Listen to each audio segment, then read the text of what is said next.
चला संध्याकाळचा बेत काय आहे आज आपला. तर मस्त आज आपण बीट आहे. बीट खायसाठी जेवणाबरोबर असं कापून सॅलेड करून ठेवायचं डब्यामध्ये फ्रीजमध्ये. आणि जेवणाच्या अगोदर एक अर्धा तास काढून ठेवायचा डबा, म्हणजे थंड राहतं.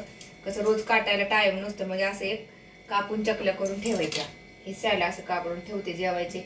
आणि तुम्ही म्हणता हे काय आहे, तर हे बघा, हे सॅलेडचाच एक भाग आहे. पान येतही. तर हे आपण बारीक कोशिंबीर करतो ना खायसाठी, तर त्या कोशिंबीर मध्ये बारीक पत्ता कट करून बारीक कोथिंबीर सारखा, कोथिंबीरच्या ऐवजी हे पाला टाकायचा.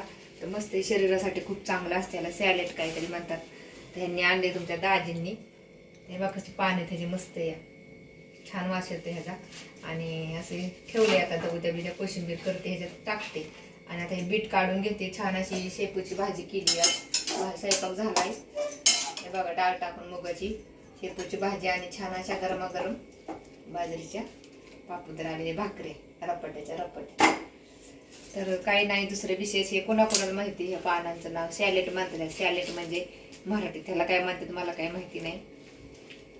तर असे छान हे पत्ता आहे हिरवागार ताजा ताजा. भाजीवाल्यांकडे सगळीकडे भेटतो हा पत्ता. ताकामध्ये बी टाकतात पेतानी. हे कच्चा पाला चांगला असतो पोटात गेलेला. तर रक्त ज्यांना कमी आहे, रक्ताची कमतरता आहे, त्यांनी कंटिन्यू जेवताना बिटाच्या 2 तरी फोडी खायच्या. तर रक्त बघा, गोळ्या खाण्याऐवजी रक्त भडभड बघा तुमचं रक्ताचं प्रमाण किती वाढते. तर आता मी रोज हे बिटाचं प्रमाण चालू केले. माझं हिमोग्लोबिन कमी झालेले.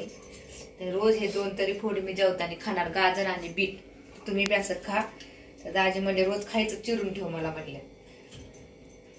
गेलं खायला तर जेवायचं म्हणलं, जेवणाच्या अगोदर कापून घेते. तर असू द्या, जास्त व्हिडिओ नाही मोठा करत. सगळ्यांनी या जेवण करायला.